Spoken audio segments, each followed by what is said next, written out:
દૈનિક બાઇબલના વાંચનો. તારીખ 22 ઓગસ્ટ 2026, સામાન્ય કાળના 20મા અઠવાડિયાનો શનિવાર. આજે માતા ધર્મસભા સંત વિશ્વરાગની માતા મરિયમનો તહેવાર ઉજવે છે. પહેલું વાંચન પયગંબર હઝકેલના ગ્રંથમાંથી અને શુભ સંદેશનું વાંચન સંત માથી કૃત ગ્રંથમાંથી. પહેલું વાંચન પયગંબર હઝકેલના ગ્રંથમાંથી, અધ્યાય 43, કલમ 1-7. તે માણસ મને પૂર્વ દરવાજે લઈ ગયો અને ત્યાં મેં ઇઝરાયલના ઈશ્વરના મહિમાને પૂર્વમાંથી આવતો જોયો. તેનો અવાજ સાગરની ગર્જના જેવો હતો અને પૃથ્વી તેના મહિમાથી ઝળહળતી હતી. આ દિવ્ય દર્શન ઈશ્વર જ્યારે યરૂશાલેમનો નાશ કરવા આવ્યો ત્યારે મેં જોયેલા દર્શન જેવું તથા કબાર નદીને કાંઠે જોયું હતું તેના જેવું હતું. મેં સાષ્ટાંગ પ્રણામ કર્યા. પ્રભુનો મહિમા પૂર્વના દરવાજામાં થઈને મંદિરમાં ગયો. પ્રભુનો પ્રાણ મને ઉપાડીને અંદરના ચોકમાં લઈ ગયો અને મેં જોયું તો મંદિર પ્રભુના મહિમાથી ભરેલું હતું. એ માણસ મારી બાજુમાં ઊભો રહ્યો અને મને મંદિરમાંથી કોઈ બોલતું સંભળાયું. તેણે કહ્યું, ઓ માટીના માનવી, આ મારું સિંહાસન અને મારી પાદપીઠ છે. અહીં હું ઇઝરાયેલીઓ વચ્ચે સદા સર્વદા રહીશ. ઇઝરાયેલના લોકો કે તેમના રાજાઓ હવે કદી બીજા દેવોની પૂજા કરીને કે તેમના મૃત્યુ પામેલા રાજાઓના સ્મારકો ઊભા કરીને મારા પવિત્ર નામને બટ્ટો લગાડશે નહીં. આ પ્રભુની વાણી છે, તે આપણો આધાર છે.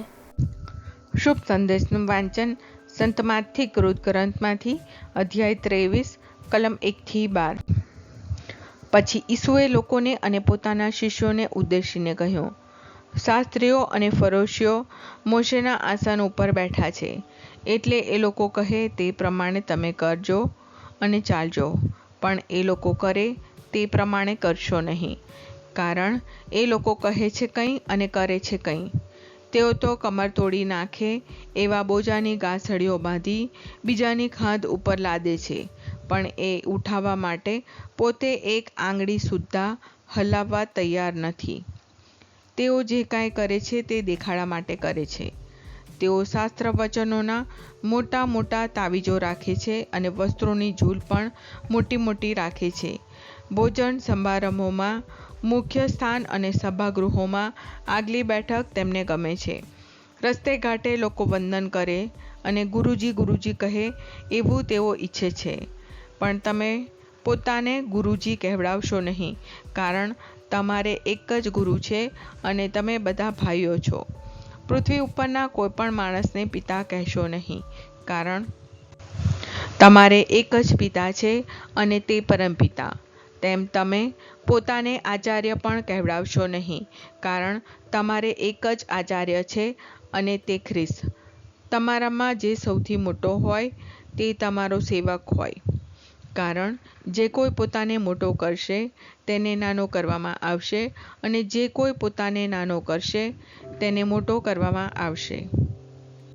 આ પ્રભુની વાણી છે, તે આપણો આધાર છે. પ્રાર્થના. ઓ મારા પ્રભુ ઈસુ, હું મારા પાપો માટે પસ્તાવો કરું છું. મારા પાપો માફ કરો. મારા હૃદયમાં આવો. હું તમને મારા પ્રભુ અને તારણહાર બનાવીશ. આમેન. પ્રભુ તમને સુખી રાખો અને તમારી સંભાળ રાખો. પ્રભુની તમારા ઉપર કૃપા દ્રષ્ટિ અને મહેરબાની હો. પ્રભુની તમારા ઉપર પ્રસન્નતા હો અને તે તમને શાંતિ બક્ષો.